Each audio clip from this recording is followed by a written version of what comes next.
Alright, people, so I'm here with a review of Tribute to the Troops, and I gotta tell you, this was no tribute at all because this show was a goddamn disaster. I mean, if I was a troop there watching the show, I would be asleep. I would be bored to tears. I mean, this was no tribute at all. This was the opposite of a tribute. So to start the show off, we have Roman Reigns coming out to cut a promo. I mean, if you want to, throw something good for the troops, if you want to put on a good presentation, a good show, a good entertainment for the troops, the last thing you want to do is trot Roman Reigns out there and cut a promo. So, and it's interesting, too. I mean, obviously, it's no secret. WWE is just desperate to get Reigns cheers. So they say the national anthem, everybody's, chanting USA, having a good time, whatever the hell. And then, you hear Roman Reigns' music come out. Of course, it's Roman Reigns. And he's the one who sits up there and he's like, yeah, thank you on behalf of everybody. We love the troops, I mean, we love everybody. And of course, it's Roman Reigns who's doing that. And this is my point. He's the next John Cena. He's John Cena 2.0, but worse because he doesn't have any talent. Cena has a little bit of, at least Cena has some talent in the ring.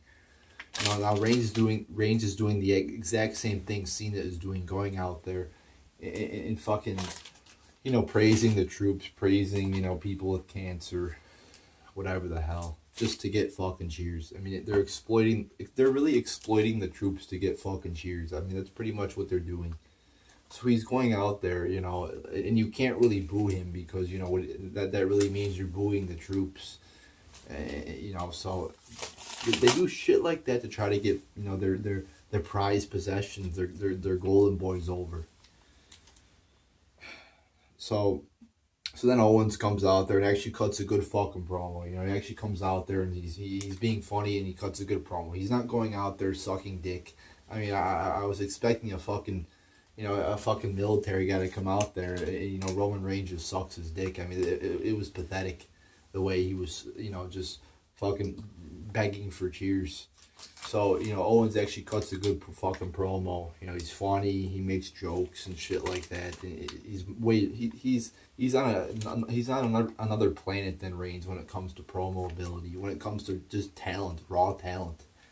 I mean, just everybody really on the roster's on another planet. Reigns is like the worst guy. I mean, it's not really an exaggeration when I say there's not really too many people worse than Reigns, if any, on the roster.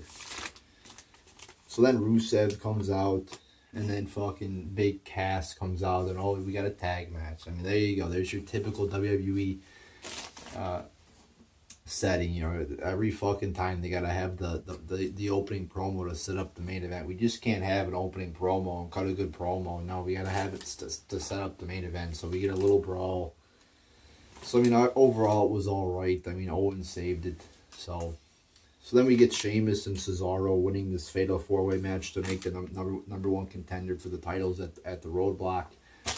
So why the fuck are we having a number one contender match for the titles fucking, 5 days before the actual match? So you can't have any build to the match? I mean, it's just dumb. It's very dumb, and it's very stupid of the creative team. So you have the match. It was boring. Not fast paced at all. Short.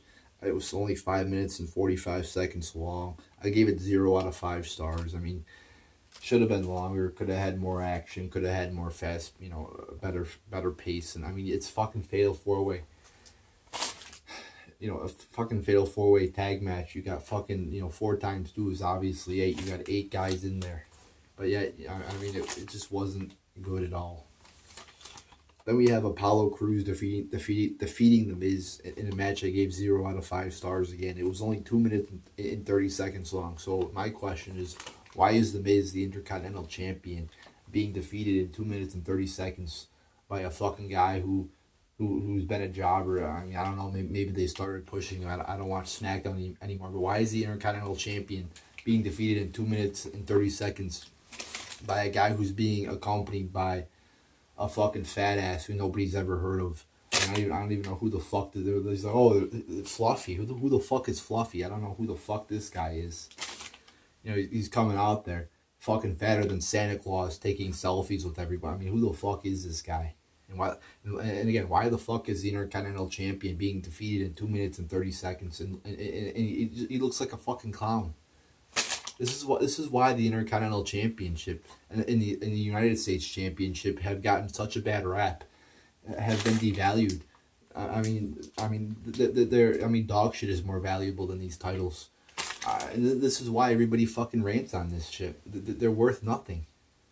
It's because WWE does this shit right here. So that was, like I said, 0 out of 5 star match. Then you have the Wyatts defeating Ziggler and American Alpha, and just another boring match. I gave it a half star out of 5. 6 minutes and 40 seconds long. 6 minutes and 40 seconds long. Once again, a pretty short match, a pretty boring match, and it's just your typical 6-man tag match right here. Nothing good. And then we have Bayley defeating Dana Brooke. I mean, how many times have we seen this match? I mean, I feel like we've seen this match fucking a million times. How many times are they going to do the same recycled shit over and over again? And it's not even good. It's not like it's CM Punk versus Daniel Bryan or Sasha versus Charlotte or some, good match they keep doing over again. It's a bullshit match. It's a fucking waste of time between two jobbers. I mean, it's just, I don't want to see this shit. So 0 out of 5 stars. Only 2 minutes and 35 seconds long. Then we get a cruiserweight tag match, another fucking, again, 5 minutes and 40 seconds long. They don't give these cruiserweights enough, they don't give anybody enough time for the most part, but especially the cruiserweights. They never give them a lot of time to wrestle. So yeah, only 5 minutes and 40 seconds. I gave it a star and a half out of 5. And there was one spot I got to point out here. Perkins does a cross body. And I don't know if he fucking hurt himself. It didn't look like it. And then he fucking lays on the ground like he's hurt. And after he did the offensive move, he's the one who doesn't make it to his partner on time. The guy who he hit on the crossbody makes it to his partner first to tag in. But Perkins doesn't even make it to his partner at all. I mean, does that make it? And he was trying to reach his partner. Another thing happened on the fucking Roadblock pay-per-view too. That was the same thing. I mean, Perkins, he was holding his opponent in the knee bar finisher, and he makes it to the rope, and as we all know, triple threat, no DQ, and he lets go of him. Like, what the fuck? It just doesn't. Why? It's like two times now Perkins has done these totally, these two stupid fucking things that just make no sense. I don't understand it. But just not a good match. I gave it a star and a half out of 5. And then we have Big Cass and Roman Reigns defeating Kevin Owens and Rusev. I mean, everybody knew that Reigns and Big Cass were going to win here. I mean, of course, they're going to put the baby faces over in the main event on, for the troops. And I mean, going back over these matches, I mean, really, the face team won every time except with the Wyatts. So I don't know if you would consider Sheamus and Cesaro babyface, but I mean, I consider them babyface. But the only time the heel won was with the Wyatts. But anyway, just an interesting point there. But anyway, the match was 9 minutes and 20 seconds long. Again, I'm not a fan of tag team matches because WWE does not do them good. I mean, it's the same concept, the same format every time, and they always fucking suck. So, you have Reigns, of course. Of course, it's Roman Reigns hitting the spear to pick up the victory. I mean, it's always Roman Reigns spearing somebody or coming out on top or beating somebody up. I mean, he rarely gets beat up. I mean, he's just our golden boy. They're trotting him out there at the beginning of the show. Oh, I love the troops, guys. I love the troops, on behalf of everybody. Yeah, USA. I love America. Yeah. And then at the end of the show, he's the guy spearing at somebody to get the win. So it was a basic fucking match. I mean, as basic as you could get.